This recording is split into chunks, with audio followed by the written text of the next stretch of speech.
Welcome friends, मेरे channel पे आपका स्वागत है।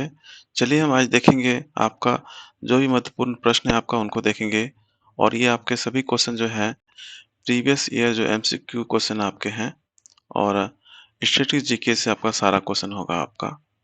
तो आपको पता है कि स्टैटिस्टिक्स जीके आपके जितने भी कॉम्पिटिटिव एग्जाम होते हैं जैसे रेलवे, एसएससी, बैंक जो भी हो आपका उनमें इनका ज़रूर पोर्शन रहता है आपका एग्जाम में स्टैटिस्टिक्स जीके का और इनको ज़रूर देखिएगा।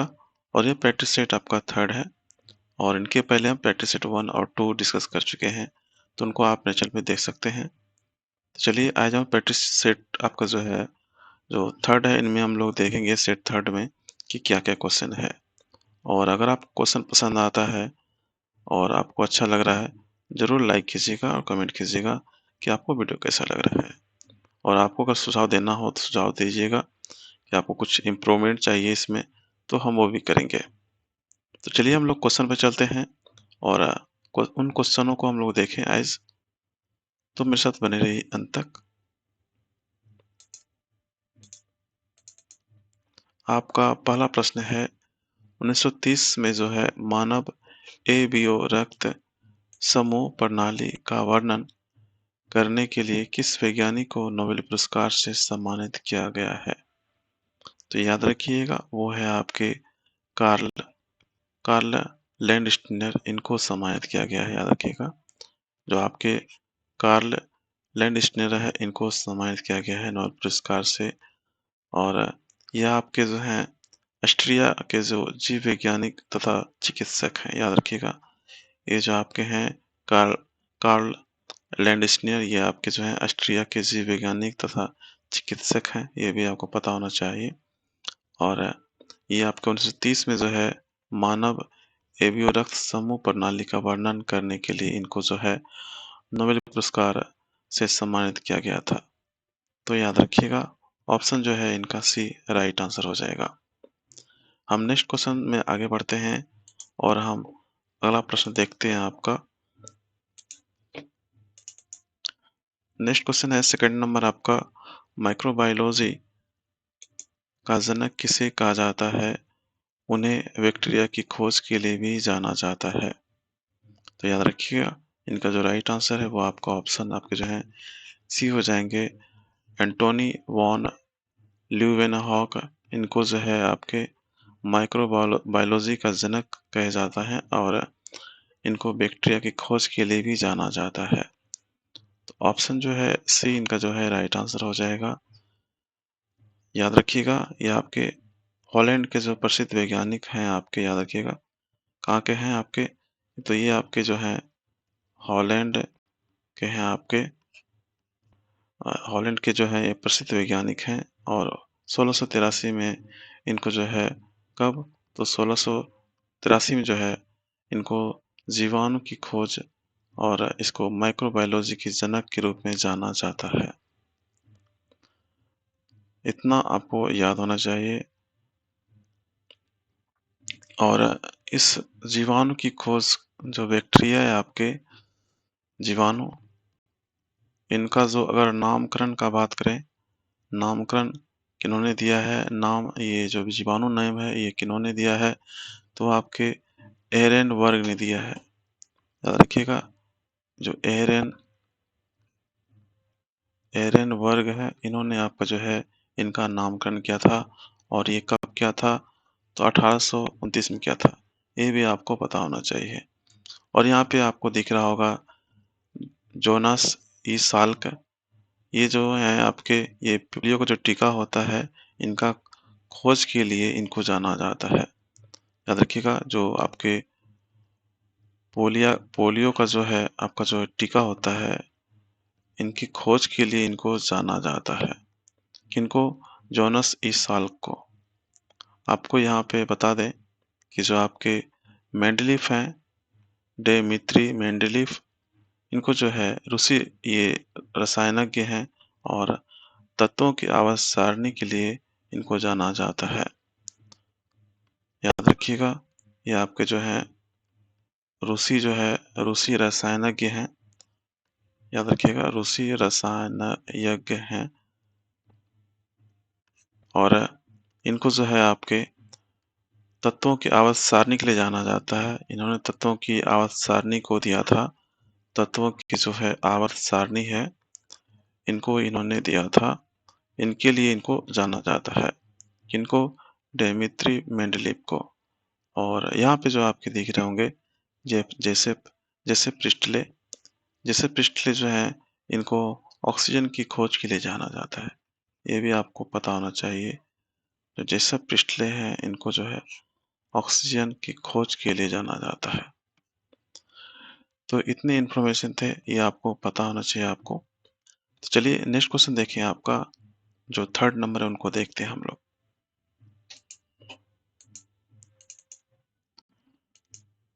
आपका थर्ड नंबर क्वेश्चन है, अमरकंटक पहाड़ पठार, मैकाल पहाड़ियाँ और बिलासपुर कटनी का पठारी क्षेत्र किसकी उपस्थिति के लिए जाना जाता है? तो याद रखिएगा, इनका जो राइट आंसर होगा वो ऑप्शन आपके जो है बी हो जाएंगे। ये आपके बॉक्साइट के लिए जाना जाता है। ये बॉक्साइट जो है, ये एल्युमिनियम का जो है आपका, याद रखिएगा। ये जो बॉक्साइट है आपका, ये एल्यूमिनियम जो होता है आपका, इनके जो है एस्क हैं आपके, याद रखिएगा। एल्यूमिनियम के जो है ये आपके एस्क हैं। एल्यूमिनियम के जो है ये एस्क हैं, बॉक्साइट आपका, आपको ये पता होना चाहिए।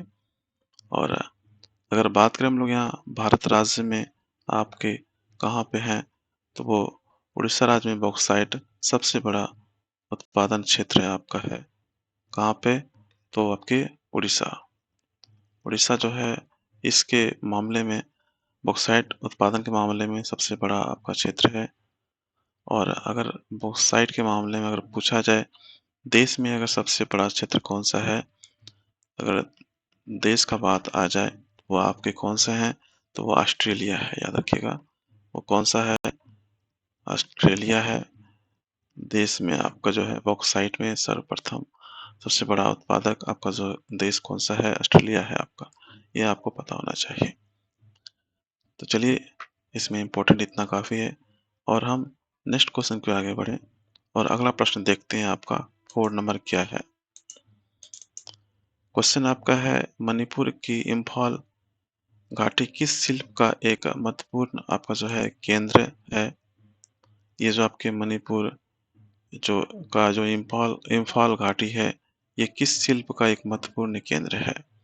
तो याद रखिएगा, ये जो आपके हैं, ये कोना जो है होता है आपका, उनके सबसे बड़ा महत्वपूर्ण केंद्र है आपका। ये शिल्प का आपका जो है, कोना शिल्प का एक महत्वपूर्ण महत्वपूर्ण केंद्र है आपका है। याद रखिएगा, इम्पोर्टेंट है। ऑप्शन ए इनका जो है करेक्ट आंसर है। मणिपुर के जो इम्फाल घाटी है, अंडाकार आकार का है, याद रखिएगा। ये जो इम्फाल घाटी है, ये आपका जो है अंडाकार आकार का है। और यहाँ पे बता दें आपको, किस घाटी में जो है जल कई नदियों से आती है, आपको होना चाहिए भी। तो यहाँ पे आपका जो राइट आंसर होने वाला हो गया आपका, तो वो आपके ऑप्शन ए हो जाएंगे, कोना। चलिए नेक्स्ट क्वेश्चन में आगे बढ़े और देखते हैं आपका 5 नंबर क्वेश्चन क्या है। आपका आपका 5 नंबर क्वेश्चन है, आर्थिक समानता के बिना राजनीतिक शुद्धता भ्रम है, यह कथन किसका है? तो याद रखिएगा, ये जो आपके कथन है, आपके आर्थिक समानता के बिना राजनीतिक स्वतंत्रता एक भ्रम है, ये आपके कथन है। GDH कॉल का कथन है। ऑप्शन आपके जो है बी इनका राइट आंसर हो जाएगा। GDH कॉल, इनका कथन है आपका, आर्थिक समानता के बिना राजनीतिक स्वतंत्रता एक भ्रम है। तो ऑप्शन जो है बी इनका राइट आंसर होता है आपका। और नेक्स्ट क्वेश्चन देखें, आपका सिक्स आपका 6 नंबर क्वेश्चन है, स्वतंत्रता के बाद रियासतों का भार संघ में एकीकरण करने के लिए कौन जिम्मेदार थे? तो इनका जो राइट आंसर है वो आपके ऑप्शन सी हो जाएंगे। आपके सरदार वल्लभ भाई पटेल जो थे आपके, वो आपके स्वतंत्र जब भारत हो गया था, उनके बाद जितने भी रियासत थे आपके, उनका जो संघ में एकीकरण करने का के लिए आपका जिम्मेदार कौन है आपके? तो वो हैं सरदार वल्लभ भाई पटेल, जिनको आप लौह पुरुष के भी नाम से जानते हैं आप।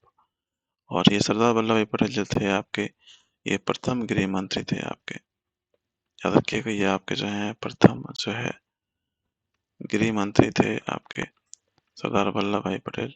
और स्वतंत्रता के बाद करीब 500 से अधिक देशी रियासत थे, और उनको अपनी कुशल कूटनीति और जरूरत पड़ने पर जो सैन्य सहायता था, इनके साथ में ये सफलता के प्राप्त कर, और ये जो है इसको एकीकरण किया। और याद रखिएगा, इनको लौह पुरुष के नाम से जानते हैं। और आपके सरदार वल्लभ भाई पटेल जो हैं, इनको एक भारत का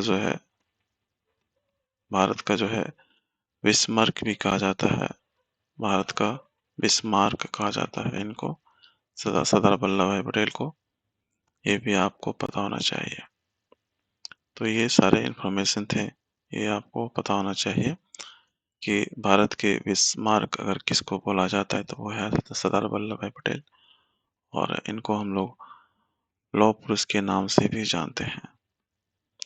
याद रखिएगा, लौह पुरुष के नाम से जानते हैं, iron man of India. Next question चलिए हम लोग देखें आपका, और वो है आपका 7 नंबर क्वेश्चन। देखते हैं क्या है आपका 7 नंबर क्वेश्चन है आपका है, निम्नलिखित में से कौन से शासक मगध साम्राज्य से संबंधित नहीं है? इनमें से कौन सा शासक जो है मगध साम्राज्य से संबंधित नहीं है? तो इनका जो राइट आंसर होगा वो है आपके ऑप्शन सी हो जाएंगे आपके राजाधिराज। ये आपके मगध साम्राज्य से संबंधित नहीं है। आपको बता दें कि आप जो बिंबिसार यहाँ देख रहे होंगे, ये आपका मगध साम्राज्य से है। ये भी आपके अजातशत्रु जो है, ये भी मगध साम्राज्य से है। और महापद्मानंद ये जो है आपके दिख रहे हैं, ये आपके मगध साम्राज्य से है। अगर बिंबिसार का समय का बात करें तो ये आपके 544 से आपका जो है 492 जो है ईसा पूर्व तक का इनका समय है। याद रखिएगा, ईसा पूर्व का इनका जो है समय है। और अजातशत्रु का बात करें तो ये आपके 942 से आपका जो है 460 है, जो ईसा पूर्व से इनका संबंध है। और आपके महापद्मानंद जो है, इनका समय आपका 300 जो है 44 ईसा पूर्व इनका जो है समय आपका है। ये भी आपको पता होना चाहिए। और जितने भी आपके हैं सभी मगध साम्राज्य से संबंधित हैं। लेकिन अगर बात करें यहाँ पे राजाधिराज जो हैं, ये प्रथम है आपके राजाधिराज प्रथम। इनका जो संबंध है वो आपका चोल साम्राज्य से है। और इनका समय का बात करें तो ये इनका समय 1044 से लेके आपका जो है 1052 ईस्वी का है इनका समय। और ये जो है किनसे है, तो चोल साम्राज्य से है। इनका संबंध किनसे है, आपका चोल साम्राज्य से जो है इनका संबंध है। तो यहाँ पे आपका जो राइट आंसर हो जाएगा वो है आपके ऑप्शन सी हो जाएंगे, राजाधिराज। चलिए नेक्स्ट क्वेश्चन देखें आपका हम, और वो आपका 8 नंबर क्या है देखते हैं। आपका 8 नंबर क्वेश्चन है, बिरहोर नृत्य किस राज्य का एक आदिवासी लोक नृत्य है? इनका जो राइट आंसर है वो आपका ऑप्शन सी हो जाएगा, आपका झारखंड। झारखंड का जो है एक आपका जो है ये एक बिरहोर नृत्य है आपका, और ये आदिवासी का लोक नृत्य है, ये आपको पता होना चाहिए। और ये जो बिरहोर है आपका, ये झारखंड, बिहार, छत्तीसगढ़ राज्यों में पाए जाने वाला जो है एक प्रमुख जनजाति है। यह जो जनजाति है आपका जीवन यापन कृषि जीवन यापन के लिए कृषि, बांस और जो पेड़ के छाल होते हैं, ये रस्सी से टोकरी बनाकर ये बेचते हैं और इनसे जीवन यापन करता है। याद रखिएगा, और ये बिरहोर जनजाति है आपका। और इनके द्वारा आपका जो है ये बिरहोर नृत्य किया जाता है। तो याद रखिएगा, इनका राइट आंसर ऑप्शन जो है सी हो जाएगा, झारखंड। चलिए हम लोग बढ़ते हैं नेक्स्ट क्वेश्चन की ओर और आपका 9 नंबर क्वेश्चन देखिए आपका क्या है। आपका 9 नंबर क्वेश्चन है केलुचरण महापात्रा, सोनल मानसिंह और गीता मलिक इनमें से किस शैली के प्रसिद्ध नर्तक या नर्तकी है? इनका राइट आंसर है ऑप्शन आपके जो है डी हो जाएंगे ओडिसी। ओडिसी का जो है ये प्रसिद्ध आपके नर्तक नर्तकी हैं केलुचरण महापात्रा हो गया आपका, सोनल मानसिंह और आपके जो है गीता मलिक। इनमें से इम्पोर्टेंट आपका है ये जो आपके दिख रहे होंगे यहाँ पे केलुचरण महापात्रा, ये इम्पोर्टेंट है। इनका जन्म का बात करें तो ये इनका जन्म 1926 में हुआ है, याद रखिएगा, और ये उड़ीसा में हुआ है। और इनकी जो मृत्यु हुई है वो आपके 2000 आपके जो है 4 में हुआ है। इनके पुत्र भी हैं आपके एक, जिनका नाम है रतिकांत महापात्रा। जो इसके पुत्र हैं उनका नाम क्या है आपका रतिकांत जो है महापात्रा है इनके पुत्र का नाम। और ये इनका संबंध भी आपका जो है ओडिसी से संबंधित है। और याद रखिएगा ये जो आपके केलुचरण महापात्रा हैं उन इनको जो है 1966 में जो है संगीत संगीत नाटक अकादमी से सम्मानित किया गया था। जो है संगीत नाटक अकादमी इनसे किया गया था। और अगर इनका बात करें इनको 1974 में जो है आपके पद्म श्री से सम्मानित किया गया था। 1974 में इनको पद्म श्री से सम्मानित किया गया था। और आप अगर बता दें आपको 1988 में जो है फिर से इनको जो है पद्म भूषण से सम्मानित किया गया था। याद रखिएगा इनको 1988 में पद्म भूषण से सम्मानित किया गया था। और मध्य प्रदेश सरकार के द्वारा जो है इनको कालिदास सम्मान से सम्मानित किया गया था। जो मध्य प्रदेश सरकार इनके द्वारा जो है इनको कालिदास सम्मान से आपके जो है सम्मानित किए गए थे। इनको किनको केलुचरण महापात्रा को याद रखिएगा, इम्पोर्टेंट है। 1966 में जो है इनको संगीत नाटक अकादमी से सम्मानित किया गया था। 1974 में जो है पद्म श्री इनको दिया गया था। और 1988 में जो है पद्म भूषण से सम्मानित किया गया था। और कालिदास सम्मान से सम्मानित किया गया था मध्य प्रदेश सरकार के द्वारा। तो ये सारे इम्पोर्टेंट फैक्ट हैं, ये भी आपको पता होना चाहिए। तो चलिए हम लोग बढ़ते हैं नेक्स्ट क्वेश्चन की ओर। आपका 10 नंबर क्वेश्चन क्या उनको देखते हैं हम लोग।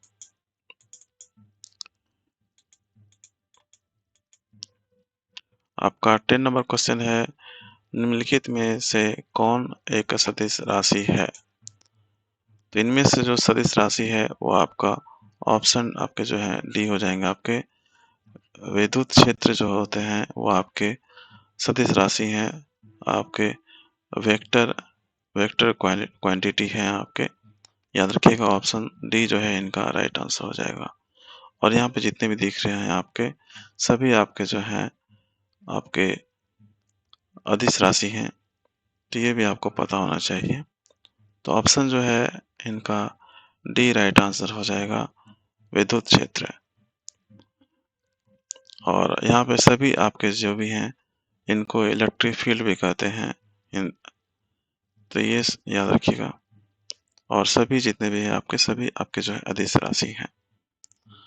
तो ये आपको याद होने चाहिए। तो ये आपका जो है लास्ट क्वेश्चन था आपका। तो इसको आप जरूर याद रखिएगा। जितने सारे क्वेश्चन हैं सभी इंपॉर्टेंट क्वेश्चन हैं। और अगर आपको वीडियो अच्छा लगता है तो लाइक जरूर कीजिएगा और फ्रेंड्स साथ जरूर शेयर कीजिएगा इनको।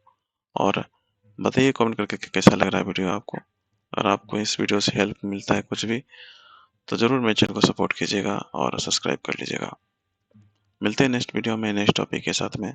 तो बस फिलहाल अभी के लिए इतना ही था। Thank you, have a nice day and take care.